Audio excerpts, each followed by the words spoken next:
On this episode of the End of Tourism podcast, Season 3, Invocations. And what I found with so many of the Indigenous travelers I was interested in was that they did the same thing. They left accounts of British society, of customs that they found interesting or problematic or just kind of dumb at the times. They were able to cast that kind of critical eye that was being, cast upon other societies at the same time. They too had that sort of critical perspective on British society. Welcome to the End of Tourism podcast, Season 3, Invocations. This season features a deeper dive into the crevices of exile, wanderlust, and radical hospitality with diverse authors, activists, and storytellers. For some, tourism can entail learning, freedom, and financial survival. For others, it means the loss of culture, land, and lineage. Our conversations explore the unauthorized histories and consequences of modern travel.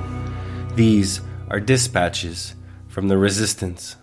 You can listen and subscribe via Apple Podcasts, Spotify, or any major podcast platform. You can follow us on social media via the handle The End of Tourism. And if you want to continue to see the project grow, you can support us via our Patreon page at patreon.com/theendoftourism. I'll be your host, Chris Christou. On this episode, my guest is Cecilia Morgan, a professor in the Department of Curriculum, Teaching, and Learning at the University of Toronto. Her work focuses on 19th century and early 20th century Canada as part of the British Empire and transnational worlds. She has been researching the history of English Canadians and Indigenous peoples' travel, tourism, and transnational mobility for over 25 years, and is particularly interested in the way that gender and empire have been part of those processes. Her publications in these areas include Sweet Canadian Girls Abroad, English Canadian Actresses on Transnational Stages, Travelers Through Empire, Indigenous Voyages from Early Canada, and A Happy Holiday, English Canadians and Transatlantic Tourism. Professor Morgan lives in Niagara-on-the-Lake, Ontario, Canada, a destination for cultural and wine tourism. As well as witnessing the many changes the town has undergone since the early 1980s with the expansion of tourism, she has written about its history in her book, Creating Colonial Pasts, History, Memory, and Commemoration in Southern Ontario. Welcome, Professor Morgan, to the End of Tourism podcast. Thank you for joining us today. And do you think you could offer us a little peek into where you're speaking from and what the world looks like for you, where you are? Okay. Well, thanks so much for inviting me, first of all, Chris. I'm delighted to be here. So I am speaking to you from the town of Niagara-on-the-Lake, Ontario, which I should also mention is the traditional home of the neutral people and the Anishinaabe people. It's also covered by Treaty 2 of the Upper Canada Treaties and also by the Dish with One Spoon Agreement General, which is an agreement between Indigenous people to share the land and respect one another's use of it. So where I'm coming from is a town that's very interesting. It has a long history as a home for Loyalist refugees following the American Revolution.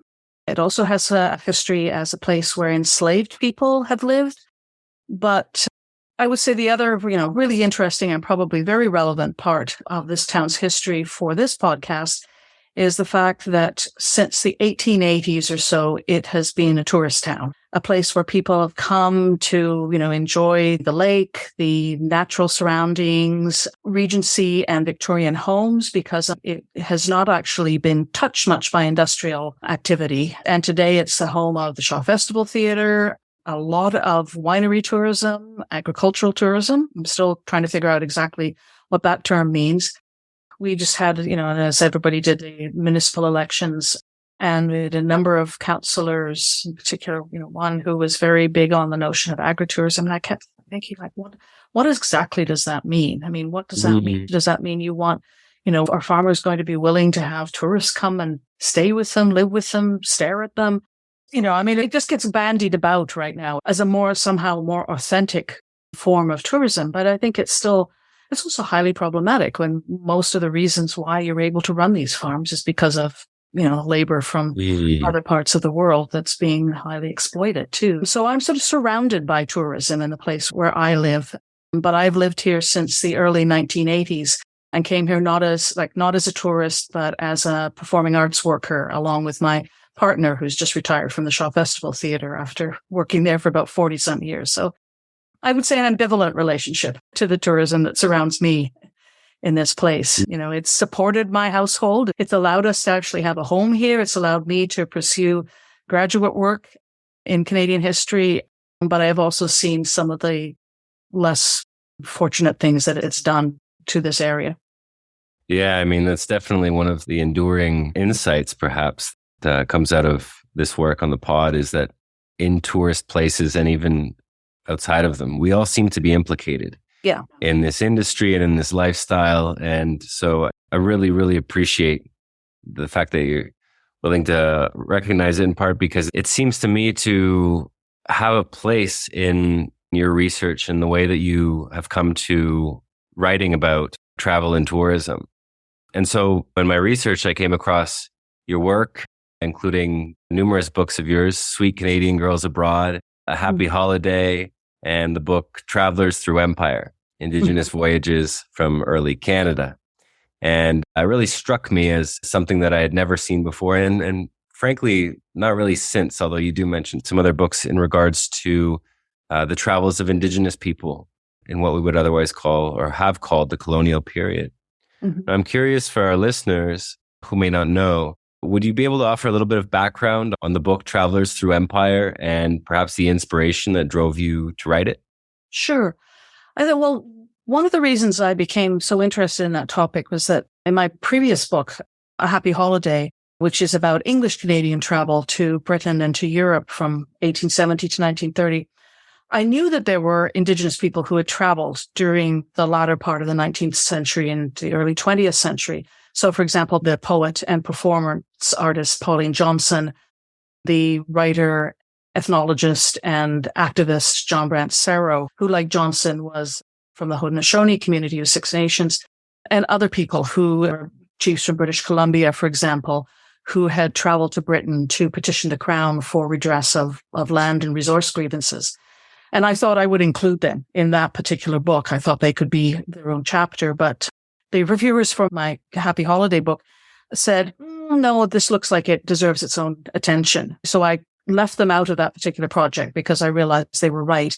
And then when that book was finished, I started thinking about, well, is there a longer history here of Indigenous people traveling outside of what we now call Canada, outside of the British American colonies and the Dominion of Canada?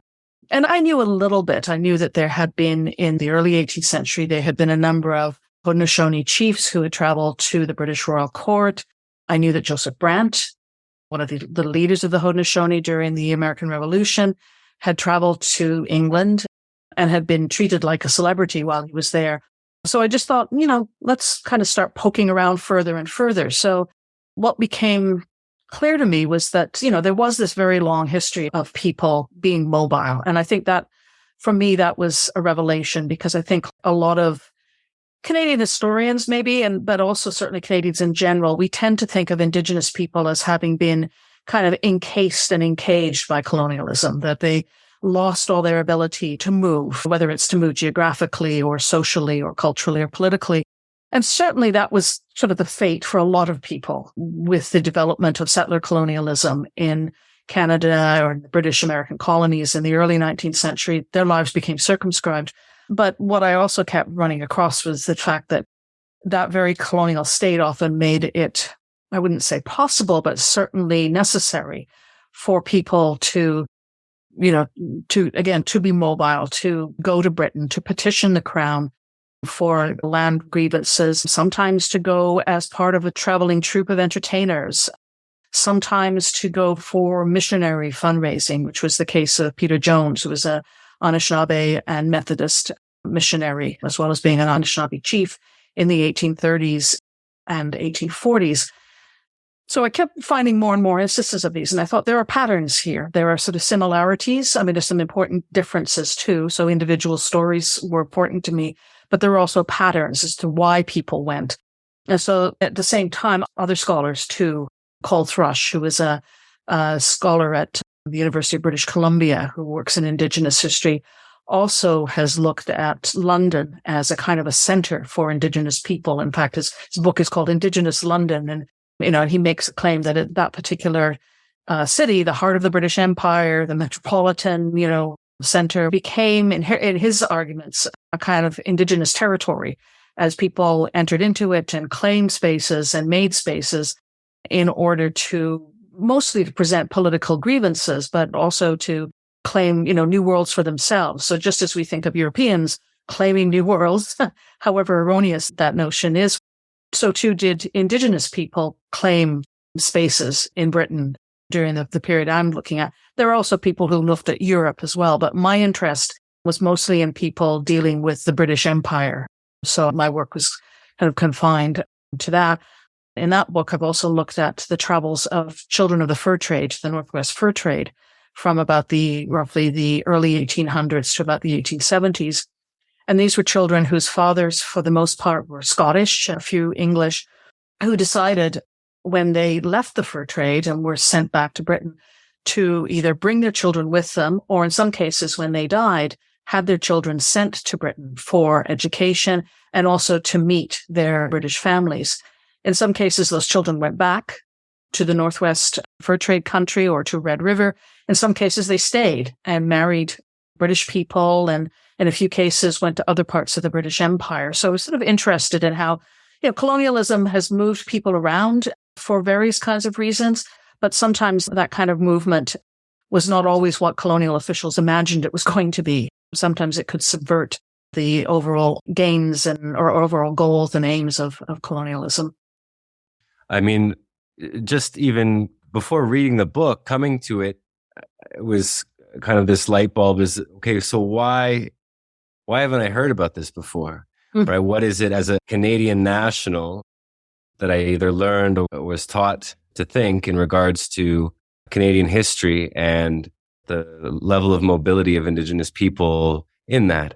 Now, I'm sure I didn't take any classes either in university or high school specifically focused on that, but how is it that a particular imaginary around this notion of mobility arises and can be learned almost unconsciously, perhaps? Another thing that came up in that regard was, surprisingly for me anyways, was that, I almost assumed that none of these travelers would have been Christian, right? And so this is something that you focus on, at least in the first few chapters of the book, that I found really, really fascinating, was that a good amount of these Indigenous travelers from Canada to Britain and perhaps to Europe as well were, in fact, not just baptized Christians, but actually missionaries.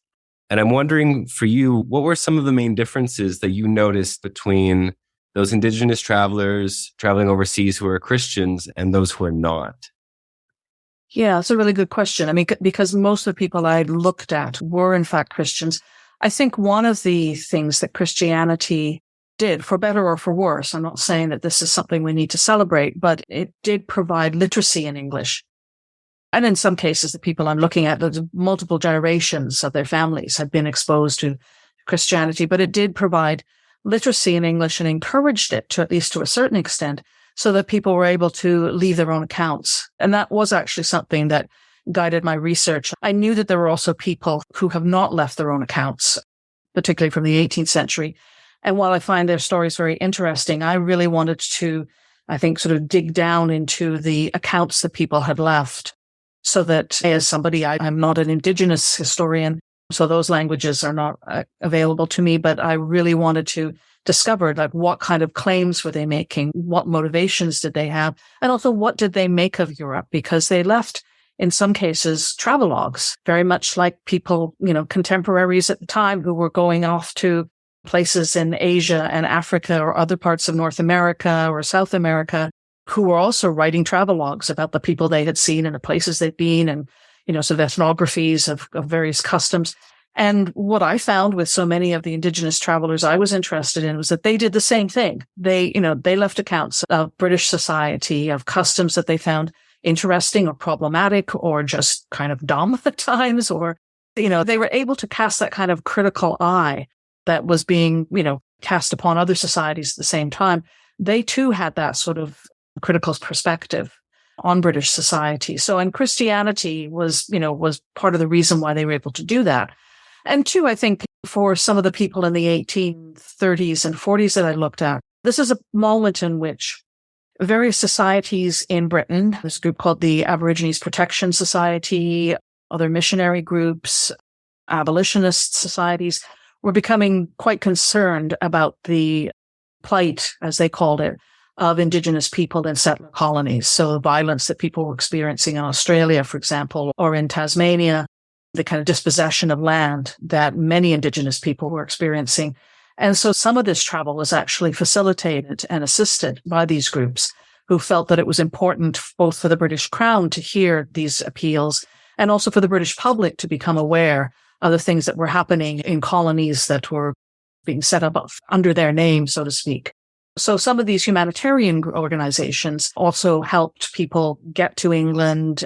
Peter Jones, the man I mentioned earlier, came both to redress political grievances and the loss of land, but he also came to raise money for missions in Upper Canada, and he was helped in that by the British Methodist Church and other humanitarian organizations. Catherine Sutton, Nanibawikwa, his niece, an Anishinaabe woman who appeared before Queen Victoria in 1860 to petition again for the illegal loss of her land, was helped by the Quakers to get across the ocean, to find sympathetic supporters in London, to find people who would arrange for her to have an audience with Victoria. So religion played a role in bringing these people across the ocean too. And you also mention certain aspects or themes or confrontations, cultural confrontations around race and gender, in part because the 19th century certainly being an extremely, for lack of a better word, fucked up century in regards to the way that race and the social sciences began to use quote unquote scientific methods or pseudoscientific methods in order to categorize people and turn race essentially into a weapon globally. And so you talk a little bit about these notions of these travelers' encounter in Britain and Europe. And I'm wondering if you could speak to a little bit of that for our listeners, is these notions of race and gender that even though there were some of them and maybe a lot of them were converted Christians, that it was still a bit of a shock from what they saw in England and in Europe. No, it's a really good point, Chris. And there's so many different ways to answer that question or engage with that point. I mean, for one thing, a number of these travelers came from communities with a very strong sense of their own histories, a strong sense of the fitness of their own and legitimacy of their own political and social structures. And so when they got to England, they experienced a range of reactions. But I think one of the things that bothered people so much was a sense that they were being treated like exotic spectacles, like specimens in the zoos that were starting to form, some of which also, had displayed Indigenous people themselves, so I think there's all, that sense of shock of not being taken seriously as full human beings who represent societies that from their perspectives was just as developed as British society, runs through a number of, their writings, and at times they would talk about things like the poverty they saw in British cities, social dislocation that industrialization was bringing about, the degradation of people who, were turned out onto the street to beg. And for them, that kind of poverty and the sense that people were being cast out by their societies, I think was very shocking for a number of Indigenous travelers who came from societies where I don't want to romanticize them, but people had a place and were looked after if they encountered difficulties. So I think that's one part of it, that feeling that the kind of discourse and language that settler colonialism used, which was that of Indigenous primitivism and Indigenous inability to cope with modernity, gets kind of really interestingly reversed in their eyes when they go to Britain, because they see that British society is not perfect, that people suffered and that there were grave inequalities, and that things like industrial pollution, for example, were everywhere in so many places, and that alcohol, they were constantly worried about, the introduction of alcohol into their communities. They went to Britain and saw just what kind of damage it could also wreak on British society as well. For me, that's sort of a very strong part of their reaction. And I think too, the notion of race becoming increasingly understood in biological and scientific terms is something that starts to shift over the course of the 19th century and becomes much more hardened. And for a number of these people who saw themselves as being perfectly able to adapt to new social conditions, new challenges, but to go to places where they're being seen as sort of primitive leftovers or sort of ethnographic specimens of a bygone time didn't make any sense to them at all. It didn't accord with their sense of who they were as full human beings. You know, you speak about this notion of spectacle, and in your book, there's throughout the chapters, a lot of the people or some of the Indigenous people who traveled from what today is Canada to England and Europe at the time were engaged in performance. And in this context, you know, it's generally referred to as spectacle. But you also describe the agency of the Indigenous travelers understanding that they were very much being entered into spectacle, and that they were doing so consciously. They were entering themselves into this, in part as a form of resistance to empire. And I'm wondering if you could speak a little bit to that. Sure. I mean, I see this in the 1840s, for example, when Anishinaabe performers go quite subconsciously as performers to England. And when they're seen, people would look at them on the street and especially knowing that here was a group of quote unquote Red Indians, a term that's often used in a kind of a derogatory way, they would turn things around in different kinds of ways that almost sort of taunt people. I have this one instance of one particular performer and his cohort, throwing coins at people and then watching them scramble for them and laughing and saying, "You are no better. You think that you are superior to us, and you come and you gaze upon us, but you really know better." And certainly in many ways, you're showing that you are more degraded. That being said, there are moments, I think, of cross-cultural communication. Usually when people are taken away from the street or the exhibition platform, when they meet in more intimate domestic settings in which they can talk and exchange information or viewpoints or perspectives. But there's also the case in that particular group. One of their members married an English woman during the time they were in England. And the wedding itself was treated in the pages of Punch, the English satirical paper, as this kind of meeting, not just of exotic beings, but of primitive savage beings. There's a lot of line drawings that make fun of them, that talk about the kind of future that this young woman is going to have. Then there are also moments when they're so well aware of the fact that they're being seen as a spectacle that, for example, Peter Jones was asked to wear Indigenous clothing when he appeared on lecture platforms to raise money. And he wrote privately about the fact that he just disliked that so much because he felt people were looking at the clothing, not understanding any of its meanings to him or to his community or its history, but just seeing him as this kind of Red Indian from the forest and not hearing his words and not understanding the fact that here we have somebody who is a missionary, a minister, a chief, comes from a community, has a long history of dealing with Europeans in the settler colony. Then his niece, Catherine Sutton, when she went to meet Queen Victoria, made a clear statement about the fact that she refused to wear Indigenous clothing, actually. And people have looked at that statement and thought, does this mean she talks about how I'm a good Christian woman and I know how to dress properly? And some people have said, well, that just indicates her degree of assimilation, which could be the case. But I also think she was well aware of the fact that when her uncle appeared, because she was with him on one of his tours, people didn't listen to him so much or understand the fullness of his humanity. They just saw a stereotype. And I think that's also what she was doing as well, because she made no bones about the fact that she was, in her words, an Indian woman. And she was very proud of that history and of that ancestry. And then later in the 19th century, you see, and early 20th century, you see people like Pauline Johnson and John Brant-Serro wearing Indigenous clothing very specifically and very strategically at times. Johnson, as she did in her tours of North America, would start the first part of her performance wearing a kind of a bricolage of Indigenous clothing that she had created herself. And then she would also wear European clothing in the next part. And she would show that she was perfectly capable of transitioning between those worlds. Brant-Serro did the same thing. He would sometimes appear in Haudenosaunee clothing and then in a black suit and a white shirt and a black tie to give, lectures on his people's ethnography.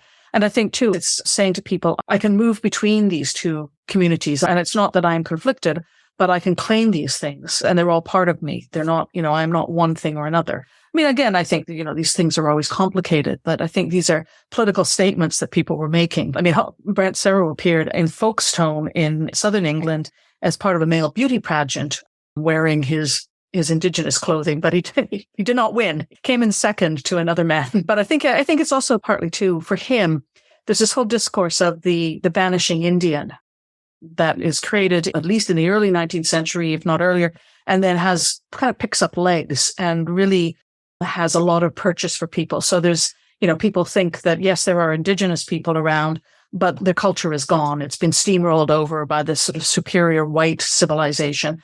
And I think one of the things that Brent Serow was constantly doing was saying, I am still here as an Indian man.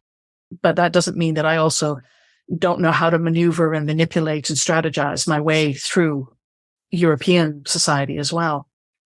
It's fascinating, because I guess in the critiques around tourism and perhaps modern urban society in general, there's always a certain degree of contempt for the spectacle. Yeah. And here in Oaxaca, I was just meeting with a few friends the other day and kind of having this conversation of if we were to develop or introduce or present some kind of intercultural curriculum, which is to say an achieved version of it, whatever it might look like, would it be possible to do so, undermining, subverting, overcoming a spectacle?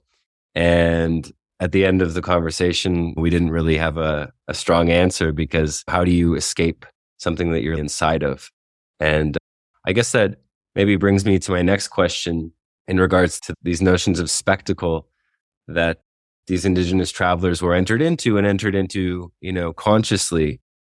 Given your research in that regard, and given the fact that you currently live in a tourist town, what parallels between then and now do you see in terms of tourist culture, and what might we learn from these Indigenous travelers in regards to spectacle?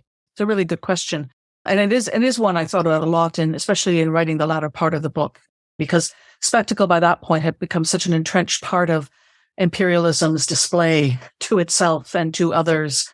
I guess just by backing up a little bit, one of the reasons why people participated in things like some of these traveling troops, for example, and I'm not really talking so much about Wild West shows right now, because those come later and they're a bit of a different beast in my estimation, was that this was an opportunity for them to display their culture as best they could under those circumstances on their own terms. And to be sure, some of them were professional performers. They knew how to work crowds. They knew what people were expecting. But what I saw was that some of them were always trying to push that a bit further, to say, you thinking you were going to see this. Now I'm going to give you this, but I'm also going to give you a little bit more of that. And I think what I see is a little bit more agency than in some shows, whereby white promoters, sometimes with the collusion of white governments who, for Buffalo Bills shows, some of those performers had been coerced into going, it's either that or go to jail, right? After participating in Indigenous uprisings in the United States. And I think the same thing with Johnson and Brent Serow. They made conscious decisions to go to Britain to perform. Did it for money, for sure. But by the same token, I think they did exercise a bit more agency and a bit more choice, about what they were going to show people and what they weren't going to show people.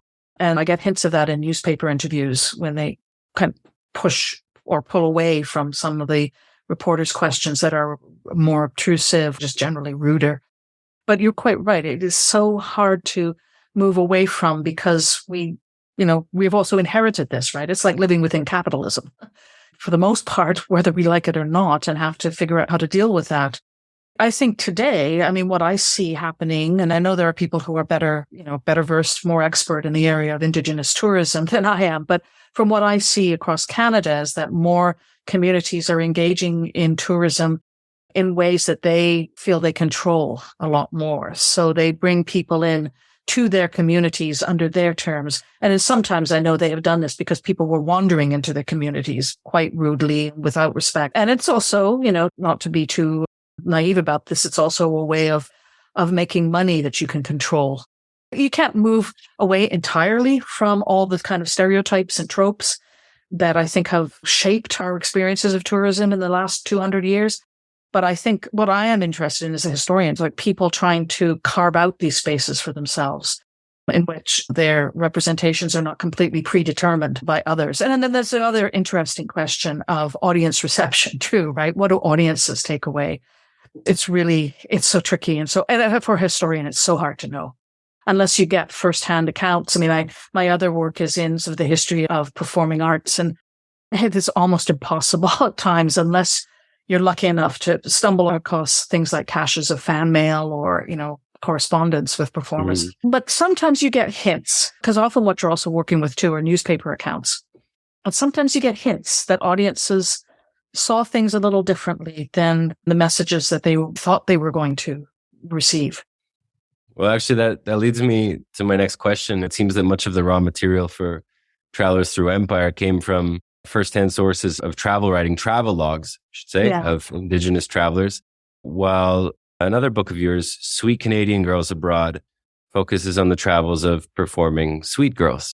Now, I'm curious for you, what major differences, if any, you noted between these travelers' accounts of how their influence, what major differences you saw in, I guess, between Indigenous travelers and these quote unquote sweet girls? And maybe you could just preface that by offering our listeners a little bit of who's sweet girls. Oh, my sweet girls. So Sweet Canadian Girls Abroad refers to a group of women. In my case, they're white, they're English speaking. And for the most part, they were born in Canada, although some grew up in Canada, had strong Canadian affiliations. They weren't necessarily Canadian born, who made their living as professional actresses between roughly 1870s and the 1940s.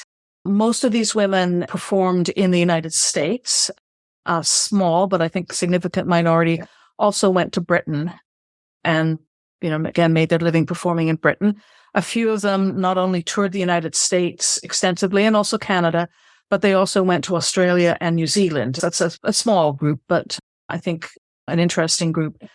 I was interested in looking at them partly because of my own background working in the performing arts many years ago before I became a historian, but also because when I was researching my book on English Canadian overseas travel, I kept seeing all these discussions about these Canadians who had made it on the Broadway stage or had made it in the West End of London, sort of the late 19th, early 20th century iterations of things that we still talk about today. And I thought, wow, there's something very interesting going on, because I was also at the same time seeing a lot of discussions of people going to theater as part of their tourist experiences, so going to theater in Britain, which again kind of contradicted my notion of how popular theater might have been in this period. And it seemed to me that it was actually a lot more popular than I assumed. So these were women who appeared in a kind of a whole variety of different productions. Shakespeare for sure, almost all of them did Shakespeare at some point, but comedies, melodramas, in some cases musicals, and musical reviews, and a few in vaudeville. But for the most part, I was interested in people who made their living on quote unquote legitimate stage. And I sort of wanted to see how did they get involved in this? What were their lives like? What were their careers like? How much attention did they receive? And I found that particularly for some of them, quite a lot of attention, actually. These were women who nobody would know about them now. But in their time, a number of them were very well known, very well respected, were celebrities, basically. So those are my sweet Canadian girls. And what differences, if any, you see between, in regards to that celebrity, between them and maybe in their travels as well, if there's anything that you picked up on, because, we could say performing arts, but certainly there's a degree of spectacle in that as well. Oh, definitely. One of the sort of big spectacles a number of them appeared in were things like not just Shakespeare, but also historical dramas that were often staged as much for their use of particular, or their reenactment, loosely based, of particular historical periods as much as they were for the merits of their scripts. So like big productions in which castle would appear on stage and animals and all kinds of special effects. I think one of the similarities that I noticed, a lot of differences, but one of the similarities I noticed was the attention that the press paid to bodies and the importance of bodies to celebrity, the kind of way in which these women embodied certain kinds of ideas for their audiences, just as the Indigenous travelers embodied certain kinds of ideas for both the people who would see them in Britain, but also their home communities and also, white people in the settler colonies from which they had come. But I think one of the big differences that kind of surprised me a bit, Chris, was the fact that I was able to get at, travel logs. I was able to get at personal writings for a number of the people that I looked at in the Indigenous travelers books. I was able to get at far fewer of those for the actresses, even though these are women who were white by the time they finished their careers, generally well off, educated, had degrees of power in their society that the Indigenous travelers did not. But it was much harder to get at their own personal feelings and subjectivities and their own feelings of what the experiences were like for them. I guess, though, just to complicate things again, the difference is that for Indigenous people during the period I'm looking at, in many ways, in other aspects of their communities' histories, life was becoming more circumscribed for them. They were moved onto smaller and smaller plots of land. The territories that they had once occupied became more circumscribed. The Indian Act in Canada after 1876 introduced all kinds of strictures as to what Indigenous people could and couldn't do. For the women I was looking at, becoming a performer, becoming an actress actually opened up worlds for them in many different ways. It certainly wasn't easy. And for some of them, the promises of fame never really materialized. They were working actors, but doing so under not great conditions. But still, the world opened up for them in different ways. They were able to travel. I mean, in fact, had to travel in the period I'm looking at. If you wanted to make a living in theater, you had to tour, you had to be on the road a lot.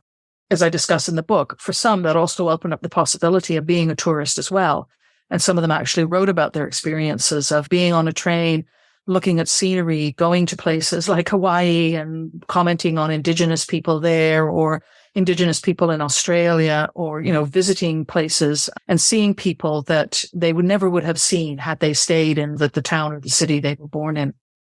Yeah, it's at the very least eye-opening to hear that although the conquests of Indigenous territories worldwide during the previous centuries were generally speaking unidirectional, at least in their principles, in terms of imperialism, that there was many directions in which the mobility of individuals and groups took throughout. And that complexity, I think, deepens our willingness to see the history in a way that, generally speaking, it wasn't taught to us in public school, we'll say, right? In government-sanctioned education. In that regard, to kind of slowly come to a conclusion, I'd like to return to that notion and the complexity that is absolutely required if we're going to proceed towards any form of interculturality or, reconciliation in Canada and other places between colonial governments and Indigenous people. And so I'd like to return to your book for a moment, Travelers Through Empire. And I pulled a couple quotes from the book that I'd love to read, if I may, very quickly. So the first one is, overseas travel then might mean the chance to defend rights to land and call attention to the betrayals of colonial administrations, as well as giving Christian Indigenous people a platform from which they could demand humanitarian support and sympathy from their audiences. Emotional bonds might lead, not to mourning, but to political activism. And of course, you're speaking in regards to the 19th century there. And then the second quote is, the trajectories of these relationships did not fall into any one pattern or category. Their varied paths suggest the complexities of such intimate relations, forged both within and against colonial power, end quote. And so I'm curious, Professor Morgan, what lessons, forgotten or passed down to us, might we take from these accounts of how Indigenous people traveled into the heart of empire? I think one of the things I'd like people to take from this is Indigenous people's agency. For me, that, it's not an uncomplicated agency. It's not always a straightforward resistance. And so often we think of resistance as being manifested in kind of physical ways, right? Warfare or demonstrations. But I think resistance could take many different forms. And people who have looked at various communities, both Indigenous ones, African American ones, have seen resistance taking, more subtle forms. But it's still resistance. It's still a disavowal of one person's power over you or an institution's power over you. So I hope that people could, think about that as part of that lesson.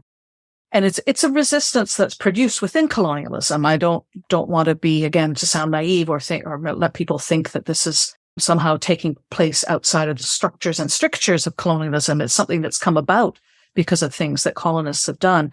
But nevertheless, a two-way process may sound too simplistic, but it's a more multi-factual or a more multi-level kind of process in which people engage in different ways according to what they can do at certain moments and what they can't do too. And I think too that, we can look at big pictures, and they're certainly important, and they're certainly what we need to think about, and big structures.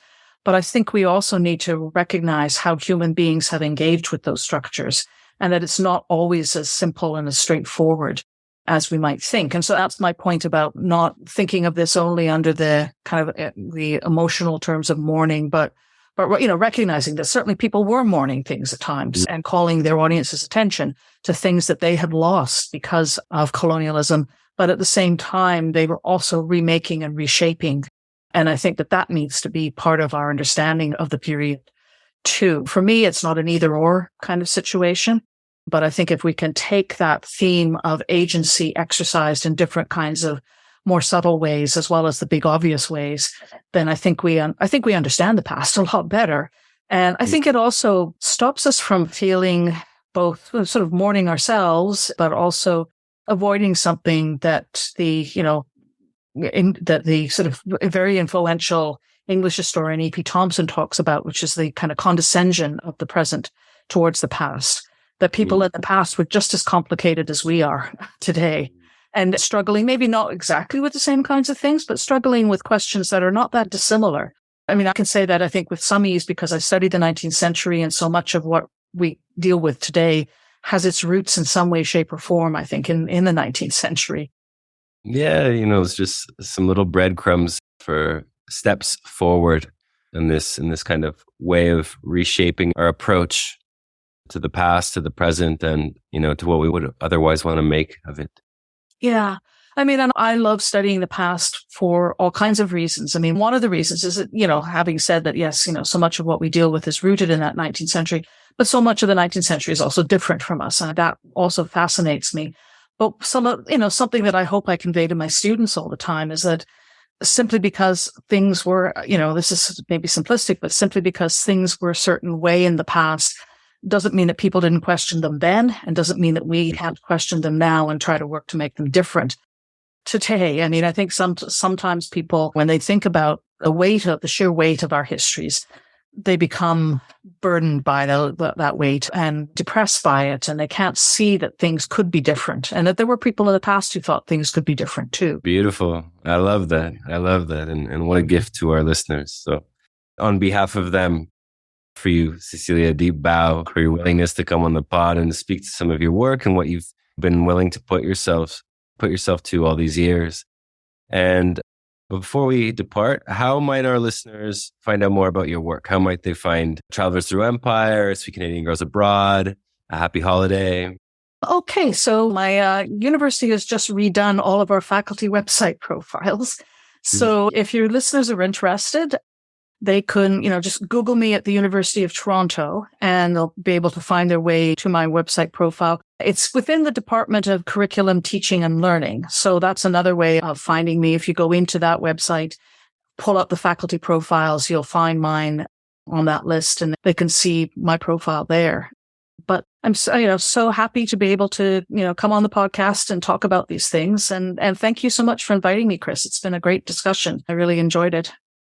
It's my pleasure. It's my pleasure, Cecilia. I mean, Travelers Through Empire was absolutely groundbreaking read for me. So I encourage all my listeners to go out and find it and take a read. Thanks for listening, everyone. For more, you can check out the homework section under each episode on our website at theendofTourism.com. We'd also like to offer a deep bow of gratitude for our patrons who ensure that the project keeps growing and so that all of you can listen without a paywall. In this way, we participate in the gift economy and invite you to do the same via our Patreon page at patreon.com/theendofTourism. Likewise, you can follow us on social media via the handle The End of Tourism. Until next time, farewell, friends.